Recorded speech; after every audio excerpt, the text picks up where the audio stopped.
암이라는 것 자체는 일단 우리가 염증성 질환입니다. 염증성. 근데 우리가 염증성 질환이라는 게 어디 뭐 곪아가지고 오는 이런 염증이 아니고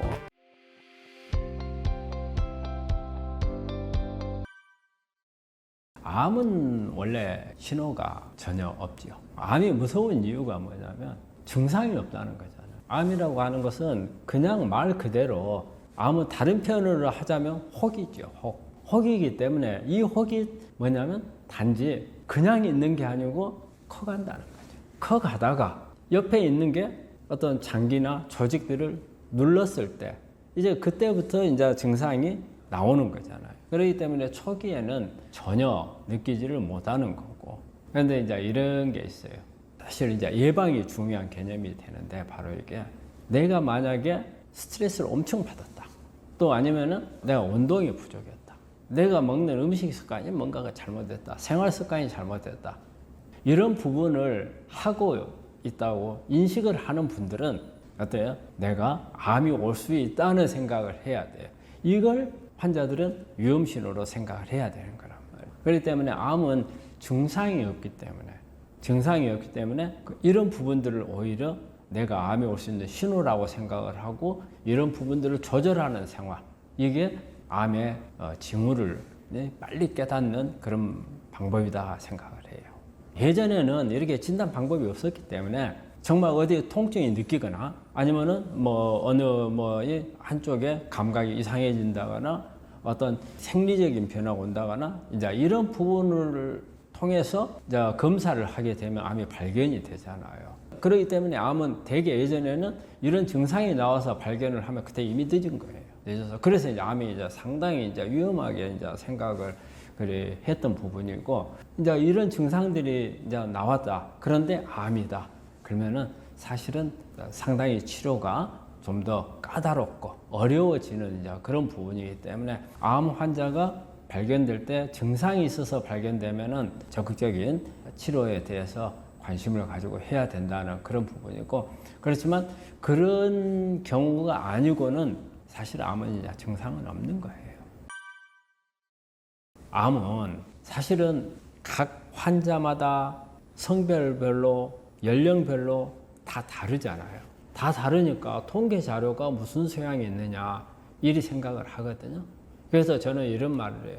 암은 통계 자료에 연연하지 말란 말도 하고 통계 자료를 무시하지 말란 말도 써요. 왜냐하면 일단은 암은 통계 자료를 통해서 내가 가지고 있는 암이 어느 정도의 위중한 암이라는 것을 알 수가 있는 거예요. 그래서 통계 자료가 예를 들어서 생존율이 낮은 암이다 했을 때는 조금 더 적극적으로 해야 되는 거죠. 낮다는 데는 이유가 있는 거잖아요. 그만큼 치료율이 어렵다는 거거든요. 그럼 더 적극적인 치료를 해야 되는 부분이기 때문에 이 통계 자료에 대해서 관심을 갖고 거기에 대해서 좀 더 치료를 집중적으로 할 수 있는 생각을 해야 되는데, 또 이런 경우 있어요. 너무 통계 자료만 가지고 이야기를 하면은 각 편차가 또 있잖아요. 그렇기 때문에 통계 자료를 가지고 거기에서 나는 내거 암은 통계상에서 아주 안 좋은 암이야. 그러면 비관을 해버리는 경우가 있어요. 그런데 그러기 때문에 또 너무 통계 자료에 연연하지 마란 말을 해요. 그거는 뭐냐면 아무리 위중한 암이라도 100% 사망률은 아니거든요.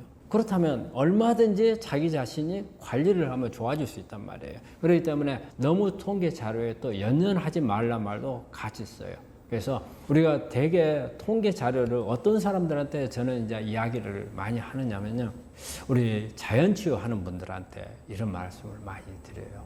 우리가 암은 쉬운 암이 있고 어려운 암이 있고 이런 부분들이 있는데, 실은 아무리 쉬운 암이라 하더라도 자기 자신이 관리가 잘못되면 어려운 암으로 가는 거예요. 그래서 통계 자료상에서 볼 때 어려운 암인 분들은 치료법을 아주 평소 때 관리할 때, 암을 관리하고 예방할 때 필요한 치료법들이 치료를 위한 방법으로 들어왔을 때는 통계적으로 어려운 암은 치료율이 더 어렵다는 거예요. 그렇기 때문에 이게 자연치유 하는 분들은 모든 암을 통계라기보다는 관리만 가지고 따져요.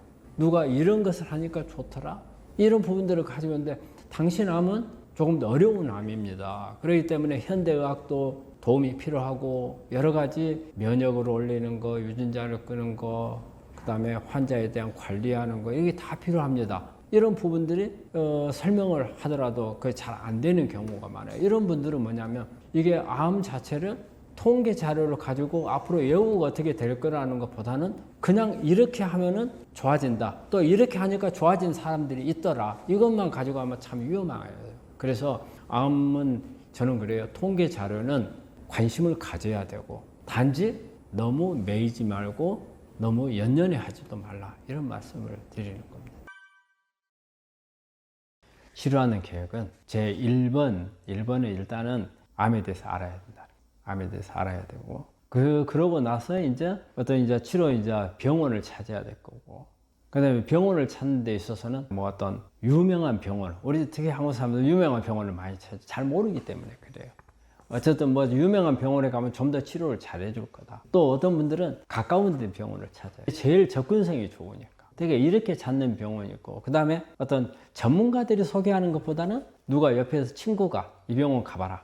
또 아니면은 가족들이 내가 이 병원에 누구를 알고 있는데 가봐라 이렇게 가서 이런 선택할 때 이런 부분들이 잘못되면 안 되거든요. 병원 선택할 때는 나한테 맞는 병원을 어떤 과학적인 검증된 자료를 통해서 해야 되고 그 다음에 이제 의사를 이제 선택해야 되고 의사를 선택하는 데 있어서는 두 가지 봐요. 하나는 그 사람이 내 암을 가장 잘 치료할 수 있는 과학적인 지식과 그 다음에 경험을 많이 가지고 있는 이런 의사들을 찾아야 되고 또 하나는 신뢰감을 서로 간에 공감대 형성을 할 수 있는 이제 이런 부분들을 찾아야 되고 그리고 어떤 거기에서 치료하는 방법들을 파악을 해가지고 나오고 적절하게 내가 아무리 그쪽에서 어떤 치료를 이야기를 하더라도 뭐냐면 내가 도무지 그 치료에 대해서 어떤 신뢰감이 안 가고 또 어떤 후유증이 남을 것 같고 부작용이 있을 것 같다 할 경우에는 내가 그 부분에 대해서 내 의견을 필요할 수 있는 부분이 있어야 되는데 그런 부분들을 이제 받아들일 수 있는 그런 시스템이 이제 돼 있는 병원. 그리고 또 보면은 중요한 게 이제 경제적인 부분이죠. 내가 내 능력에 맞아야 하잖아요. 암은 상당히 참 경비가 많이 드는 그런 질환 중에 하나예요. 내 능력에 맞지 않았을 때는 아무리 좋은 걸 하더라도 하기 어렵잖아요. 그래서 적절하게 내가 감당을 할 수 있는 정도의 그런 시스템을 갖추고 내 치료를 해줄 수 있는 그런 부분들을 찾아야 되고 또 하나는 접근성 문제예요. 접근성. 내가 너무 멀리 있어요. 그렇게 되면 내가 가기가 어렵잖아요. 또 이런 환자분들이 있어요. 내가 치료를 받으면서 내가 내 가족들 먹여 살려야 돼. 그런데 내가 너무 멀리 가면은 할 수가 없잖아요. 그래서 이런 내가 어쩔 수 없는 내 환경으로 인해서 필요한 접근성. 또 하나는 가족들이 나를 간호를 해야 하잖아요. 간호를 해야 되는데 이런 상황에서 접근성이 좋아요. 그래서 이제 이런 부분들 그리고 또 하나는 앞으로 내가 어떤 재발이 된다든지 전이가 될 때 어떤 임상약이라든지 새로운 치료법들을 나한테 적용해 줄 수 있는 병원. 병원마다 이게 적용이 될 수 있는 병원이 있고 되지 못하는 병원들이 있거든요. 이런 부분들까지 합쳐서 종합적인 계획을 세워야 되는 거예요. 그러니까 이제 그 부분들이 사실 우리 암에 이렇게 걸리고 나면 모든 암을 걸린 사람들은 다 자기 병이 엄청 중한 병으로 생각을 하잖아요. 그렇기 때문에 좀 더 좋은 병원, 좀 더 유명하고 알려진 의사한테 받고 싶은 것은 다 누구나 마찬가지죠. 하지만 저희가 볼 때는 정말 필요한 경우가 있어요. 왜냐하면 서울의 큰 병원들이 임상 경험이 더 많은 의사들이 있을 수 있잖아요. 그렇다면 내가 가지고 있는 암인데 상당히 어떤 수술이 난이도가 있어. 그래서 어려울 수가 있어. 잘못하면 부작용이나 후유증을 만들 수가 있어. 그래서 조금 더 경험이 많은 의사들을 찾고 싶다 할 경우에는 정말 암만 전문으로 하는 이런 병원에 서울에 있는 병원 이렇게 큰 대도시에 있는 병원 이런 데를 찾을 수가 있어요. 그런데 그렇지 않은 경우에 일반적으로 우리가 암이라고 하는 것은 수술이 다 어렵고 그런 건 아니거든요. 이 수술 자체가 어렵다기보다는 그 암의 성질이라든지 그 후에 관리하는 데 있어서 차이가 나는 부분들이 있거든요. 그렇게 아주 고도의 기술을 가지고 있는 부분이 필요치 않은 경우가 어떻게 보면 대부분이라고 생각을 해요. 그런 경우는 굳이 그렇게까지 할 필요 없거든요. 내가 집 가까운 데서 친척들이 와서 가족들이 와서 나를 관리해 주기 좋고 그리고 좀 더 저렴한 하게 해줄 수 있는, 그리고 거기에 있는 의사들이 나오고 공감대를 형성할 수 있고, 그 신뢰감을 가지고 할 수 있다면 그게 오히려 더 도움이 될 수도 있고, 또 와가지고 오히려 그런 것을 기대하고 왔는데 실망하는 경우도 있거든요. 그래서 병원을 선택하는 데 있어서는 그래서 무조건 좋은 병원, 무조건 좋은 의사, 유명한 병원, 이거는 아니라고 봅니다. 제일 주의해야 될 것은 소개를 할 때 비전문가가 소개하는 것은 한 번 정도 생각해 보라는 거예요. 되게 이제 비전문가라면 그래요. 뭐 가족들, 의사가 아닌 가족들이나 친지들이 누가 어느 병원에서 수술하고 좋아졌다더라, 이렇게 해서 이제 하는 경우, 가장 중요한 것은 내 암을 가장 잘 치료해주는 병원을 찾는 게 목적이잖아요. 그런데 누가 소개하는 것은 그 소개한 사람이 내 암에 대해서 정확하게 모르잖아요. 그 병원에 대해서 정확하게 모르는 거야. 단지 어떤 인연이 있어서 한다는 것 때문에 그러는 건데, 그걸로 결정해서는 안 된다는 거죠. 그리고 또 어떤 유명한 병원이라 해서 가는 것도 아니라는 거예요. 아무리 유명하다고 하지만 나한테 맞는지 안 맞는지는 모르는 거예요. 그리고 또 어떤 유명한 의사만 무조건 찾아가는 것도, 오히려 저 유명한 의사한테 가면 그 의사 무지하게 바빠요. 그렇다면 나한테 관심을 가져줄 수 있는 시간도 많이 할애를 못 해준다고 봐야죠. 유명한 사람이면 나만 그리 가겠어요? 다른 사람도 다 오지. 그러다 보면은 나한테 많은 시간을 할애해줘서 내가 궁금증을 덜어주고 내 이야기를 좀 더 들어가지고 좋은 치료법을 찾아주기를 바라는데, 그 기대감이 떨어질 수 있죠. 그렇기 때문에 무조건 유명한 사람 찾아가는 건 아니라고 봐요. 그래서 이제 그런 부분들이 의사를 선택하거나 병원을 선택하는데 중요하고, 그리고 또 너무 멀리 내가 접근하기 어려운 곳까지 갔을 경우에 나는 가서 치료를 받지만 내 가족들이나 내 친척들, 내가 어떤 암이라는 것 때문에 내가 생활 능력이 없어지고 힘든데 가족들까지 같이 됐을 때는 우리 가족 간에 생활하는 경제적인 문제부터 여러 가지 사회생활하는 문제까지 지장을 줄 수가 있거든요. 그래서 그런 부분들을 주의를 해야 되고, 또 하나 이런 부분들이 있어요. 저는 우리 환자들한테 항상 그 이야기를 많이 하거든요. 앞으로 치료를 그 병원에서 만약에 내 암이 내가 재발이 됐다 그러면 어떤 치료들이 있는데 이것을 해줄 수 있는가, 이런 부분들도 고려 대상에 넣으라고 그래요. 그런 고려가 없었을 때 나중에 환자가 꼭 전원을 가요. 그리고 또 이렇게 아무 생각 없이 누가 소개해서 갔을 경우에 처음부터 진단을 하면서부터 병원 쇼핑을 하게 되는 경우가 생겨요. 그러다 보면 타임 놓칠 수 있습니다. 보통 우리가 암 치료는, 저는 우리 환자분들한테 조직 검사하고 나면 한 달 이내에 꼭 치료에 들어가라. 수술을 하든지 항암을 하든지 뭘 하든지 간에, 면역 치료를 하든지 간에 치료를 시작하라고 하는데, 병원을 돌다가 몇 달 허송세월 해버리는 경우가 있어요. 그 허송세월 동안에 내 몸 안에 있는 암세포는 내가 병원을 찾을 때까지 성장을 안 하고 가만히 있느냐? 안 그래요. 계속 커나가요. 악화가 돼가요. 그렇기 때문에 빨리 결정을 해야 하는데 진단할 때부터 이렇게 헤매버리고, 또 치료하고 있는 동안에 어떤 신뢰감이 깨지는 경우가 있어요. 하다가 항암하다가 저한테 종종 이런 환자들이 와요. 네, 지금 뭐 8번 해야 되는데 지금 한 3번밖에 안 했는데 나 더 이상 이 병원에서 못 할 것 같은데 내 다른 병원을 옮겨가도 됩니까? 뭐 그럴 수도 있겠죠. 옮겨갈 수도 있겠죠. 하지만은 그리 되면은 그 치료가 중간에 차단이 되죠. 왜? 저 병원에 가면 또다시 검사를 하고 뭐 다 할 거란 말이에요. 그 시간을 또 허송세월하고 또 치료 방법을 바꿔버릴 수도 있는 거고. 그래서 그런 부분들이 우리가 선택을 할 때 미리 그런 부분들을 내가 고려를 해가지고 선택을 해야 되는 거예요. 그래서 이런 부분들을 주의를 해야 된다고 봐요.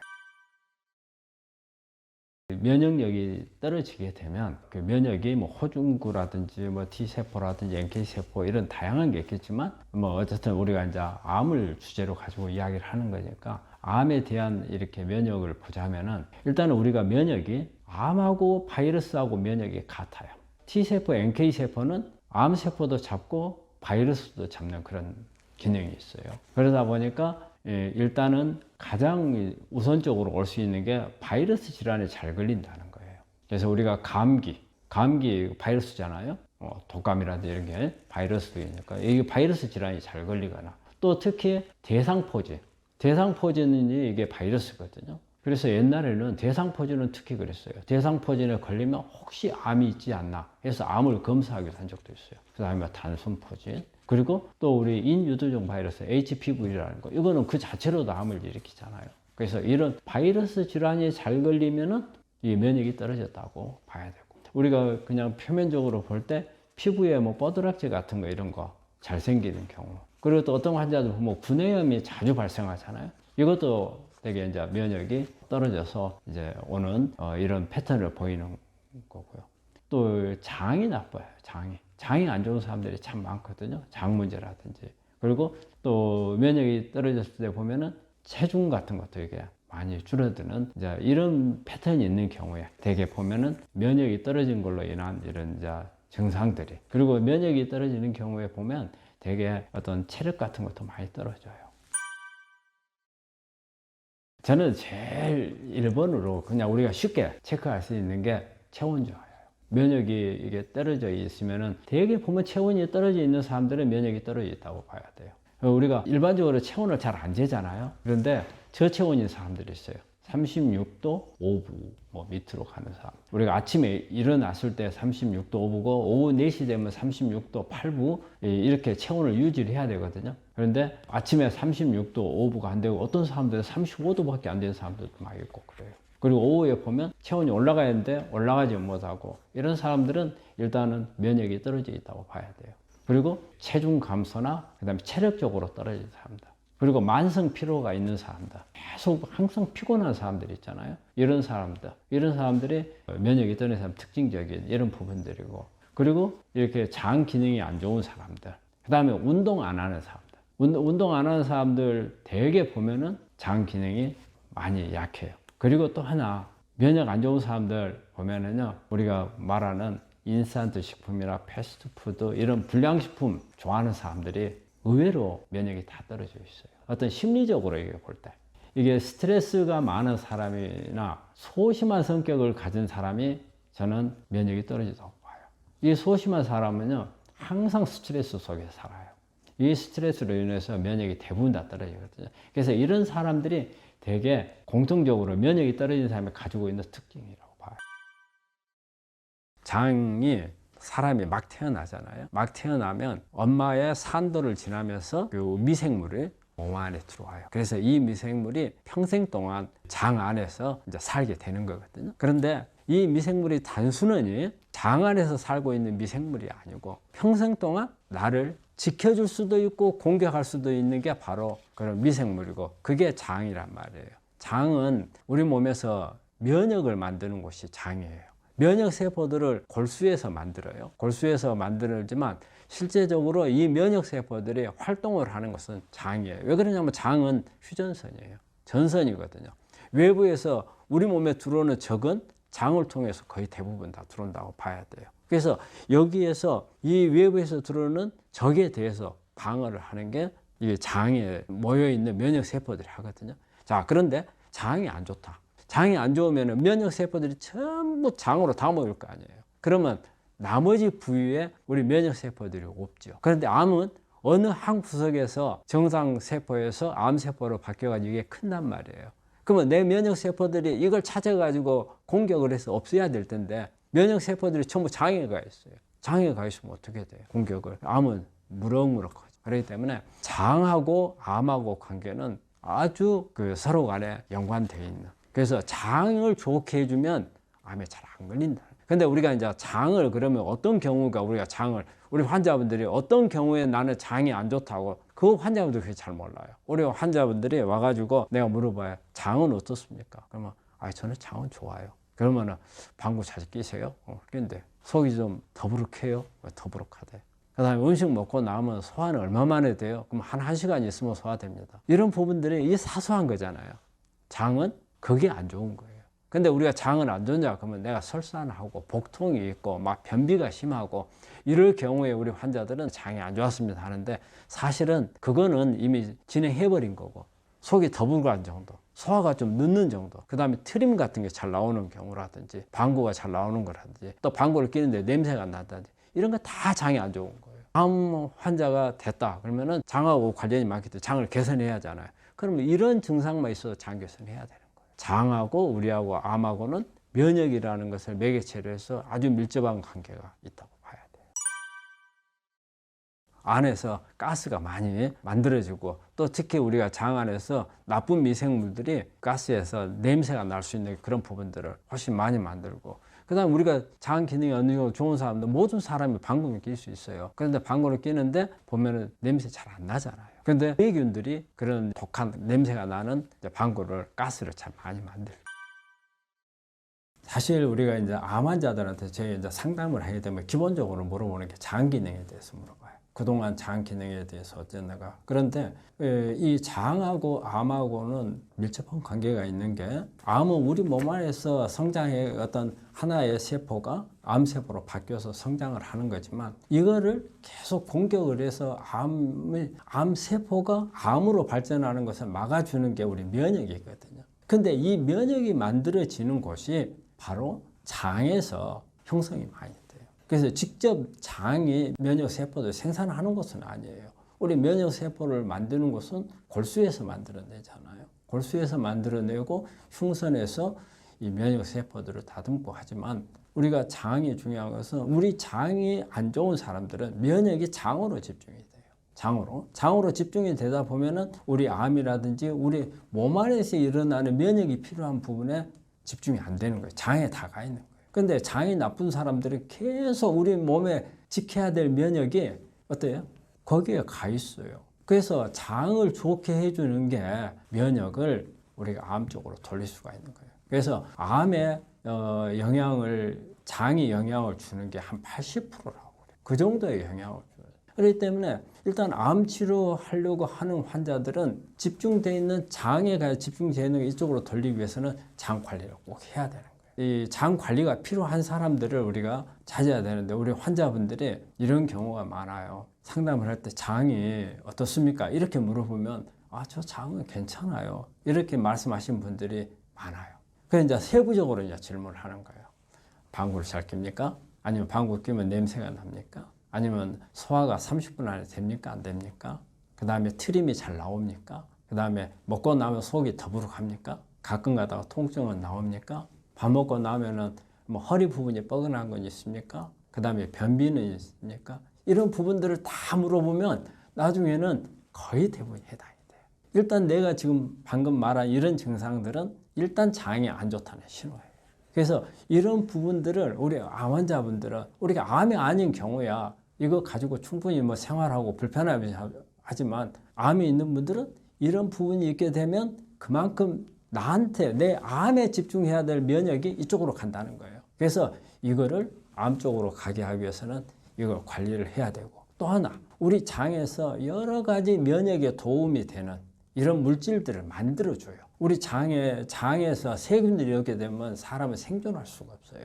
그러면 여기에서 좋은 균들이 좋은 물질들을 만들어서 우리 몸에 공급을 해줘야 돼요. 그럼 여기에 면역에 관여되는 물질들, 그 다음에 후성 유전학적으로 암을 억제할 수 있는 이런 물질들도 장에서 만들어줘요. 그래서 좋은 물질들을 만들어야 되는데 나쁜 세균들이 장 안에 있다면 좋은 것을 만들지 못하니까 결과적으로 우리 암을 억제하지 못하고 오히려 암을 악화시켜 버릴 수 있는 그런 요인도 되는 거예요. 면역하고 관련이 있고 그 다음에 암을 억제할 수 있는 물질들을 또 같이 만들어준다. 이런 부분들이 중요하기 때문에 그리고 장 관리에 있어서 저는 가장 중요한 거 우리 환자분들이 수술을 하거나 항암을 하거나 또 방사선을 하거나 그리 되면은 변비 같은 게 올 수 있어요. 변비를 저는 일단은 가장 먼저 해결해야 될 부분이라고 생각을 해요. 유산균 제제를 먹는 거, 그 다음에 변비가 생기지 않도록 하는 이런 부분들이 기본적으로 꼭 따라가 줘야 될 부분이라고 생각을 합니다. 이게 사실 방구를 우리 사람들이 거의 방구 안 끼는 사람이 없잖아요. 그런데 안 끼는 사람들이 없는데 어때요? 냄새 나는 사람들이 그리 많지는 않죠. 그잖아요. 그러면 우리가 장 안에서 만들어지는 암모니아가 이게 처리가 안 되고 바깥에까지 흘러나왔을 경우고 그 다음에 우리가 방구라고 하는 것은 가스는 이게 우리 세균들이 만들어내서 나오는 이런 부분보다는 사실은 내가 숨을 쉬면서 들어가는 가스가 대부분이에요. 그러니까 이 가스만 나온다면 이거는 크게 문제될 그런 부분은 아니죠. 그런데 이게 거기에 냄새가 난다는 것은 우리가 공기 들이마신 공기 외에 거기에 뭔가가 또 플러스가 된 거잖아요. 이게 나쁜 세균들이 안에 있어서 이런 아모니아 가스를 많이 생성을 했을 경우에 해당이 되기 때문에 방구는 거의 냄새 안 나는 사람들이 많아요. 냄새를 많이 풍기는 사람들이 일단 장은 무조건 안 좋은 거예요. 대장은 일단 배설기관이잖아요. 그래서 우리 몸에 음식을 통해서 들어오는 물질 중에서 발암물질 이런 부분들, 그리고 간을 통해서 이렇게 배설되는 물질들 있잖아요. 이런 부분들이 다 어디로 와요? 대장을 거쳐서 항문을 해서 빠져나가잖아요. 그러면 이런 물질들이 빨리 빠져나가야 되거든요. 그런데 변비가 있다. 그럼 못 빠져나가잖아요. 그럼 오랫동안 체해 있으면 이것은 우리 몸 안에서 어떤 병을 유발할 수 있는 요인이 되거든요. 특히 장벽에 어떤 손상을 주고 해서 어떤 용종 같은 것을 발생을 해서 이 용종이 암으로 전환할 수 있도록 이런 도와주는 그런 역할을 하죠. 그래서 특히 우리 장 안에서 미생물들이 만드는 역할을 해서 발암물질을 만드는 게 보면은 우리가 쓸개를 통해서 나오는 담즙산 있잖아요. 담즙산 이것도 우리가 장으로 나오면 발암물질로 작용을 해요. 그리고 미생물 중에서 베타 글루쿠로니다제라는 효소를 만들어내는 이런 미생물들은 우리 몸에서 사용하고 남은 내보내는 호르몬제, 특히 뭐 여성 호르몬, 그다음에 스테로이드 호르몬, 이런 호르몬들을 사실은 붙잡고 바깥으로 빼내야 되는데 베타 글루쿠로니다제라는 이 효소가 이걸 끌고 나가는 단백질하고 이거하고 떼버려요. 그래서 다시 호르몬이 우리 몸 안에 들어와요. 그렇게 되면은 유방암이라든지, 그리고 스테로이드 호르몬이 많아지면 면역을 떨친다든지, 이래서 암을 발생을 시키기도 하고 또 암을 성장시키기도 하는 그런 역할을 하는 부분도 있고, 또 숙변 같은 경우도 그래요. 숙변이라고 하는 것은 우리가 장벽에 눈으로 보이는 변이 아니에요. 우리가 장을 내시경 같은 거 할 경우에 이렇게 보면은 반짝반짝 윤기 나는 부분이 있어요. 이런 부분들을 잘 이렇게 희석을 하면은 이게 떨어져 나오는, 우리가 이 관장 같은 것을 이렇게 커피 관장 오랫동안 하다 보면은 아주 냄새가 고약하고 녹색으로 이렇게 생긴 변들이 나오거든요. 이게 바로 숙변이에요. 그거는 장벽에 붙어 있어 갖고 우리가 그 종이 같은 거 코팅 하잖아요. 그러면 종이에 비닐막으로 코팅 하잖아요. 그런 식으로 장벽을 코팅을 해서 반짝반짝하게 변해요. 그게 바로 숙변이에요. 그래서 관장을 하면 이걸 떼내는 거거든요. 그런데 이런 숙변이 많으면은 장벽 안에, 그러니까 그 막하고 장벽 사이에 나쁜 미생물들이 이 막을 만들어내는 거예요. 그러면서 자기가 어떤 이 막이 자기 자신을 보호하는 막이 되는 거예요. 그리고 이 장막에다가는 이 손상을 줘요. 그래서 이런 숙변이 계속 있게 되면 장 전막이 전부 손상을 입어요. 그렇게 되면 우리가 가장 먼저 생각할 수 있는 게 면역을 떨어뜨려요. 면역이 떨어지게 되니까 결과적으로는 어느 한 구석에서 성장하고 있는 암을 잡지를 못하게 되고, 또 다이렉트로 장벽에서 암이 발생할 수 있는 원인으로 작용을 하고, 그래서 숙변이나 변비는 암을 일으킬 수 있는 요인도 되고 암을 성장시킬 수 있는 요인도 됩니다. 유방암, 암이라는 것 자체는 일종의 우리가 염증성 질환입니다. 염증성. 근데 우리가 염증성 질환이라는 게 어디 뭐 골마가지고 오는 이런 염증이 아니고 대개 이제 세포막의 염증이라든지 아니면 핵의 손상에 의한, 그래서 우리가 대사질환이라는 표현을 쓰기도 하고 또 이제 염증성 질환이라 이런 부분들을 하는데, 그러니까 이런 염증을 막아주는 치료가 암을 억제해 줄 수 있는 그런 부분이라고 생각을 해요.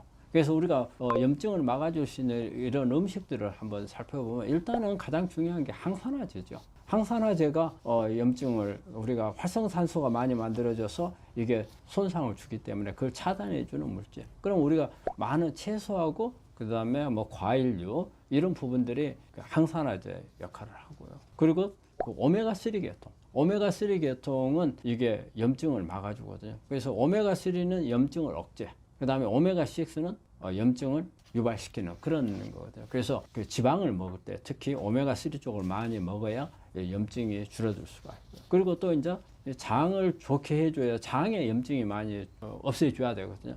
그러려면 우리가 식이섬유가 많은 거, 그 뭐 통곡류라든지, 그 다음에 뭐 오트밀이라든지, 보리, 그 다음에 뭐 통곡류, 뭐 퀴노아, 이런 부분들을 많이 먹으면 식이섬유가 많으면서 이 식이섬유가 우리 몸 안에서 특히 장 안에서 만들어지는 염증을 억제해줘서 유방암에도 좋은 영향을 주고, 또 우리가 여기서 한 가지요. 유방암하고 장하고 관련이 많습니다. 특히 뭐냐면 호르몬 조절을 해주거든요. 우리가 유방암은 호르몬, 특히 양성암의 환자분들은 그 장 관리를 잘 하셔야 됩니다. 우리가 우리 몸 안에서 만들어진 여성 호르몬이 우리가 배출되면서 이게 간을 통해서 장으로 빠져나갑니다. 그런데 이게 나쁜 균들이, 장이 나쁘면 나쁜 균들에 의해서 그 여성 호르몬을 끌고 나가는 단백질들이 있거든요. 이 단백질들이 있어야 이게 대변으로 나가요.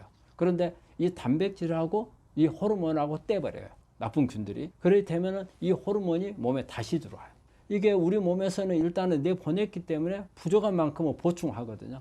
근데 보충되어 있는 데다가 다시 추가로 들어오니까 호르몬이 높아져서 오히려 암을 악화시킬 수 있는 그런 부분이 되거든요. 그래서 이런 부분들을 제거하는 것도 사실은 식이섬유가 해주는 역할입니다. 그래서 식이섬유가 많은 이런 음식이 중요하고요. 그리고 또 하나는 발효 음식들을 많이 먹는 게 좋아요. 발효 음식들을 많이 먹으면은 말 그대로 또 식이섬유와 같이 장을 기능을 좋게 해주고 유익균을 바꿔주면서 호르몬 대사도 조절을 해주고 암을 억제시켜 줄 수 있는 면역도 높여줄 수가 있습니다.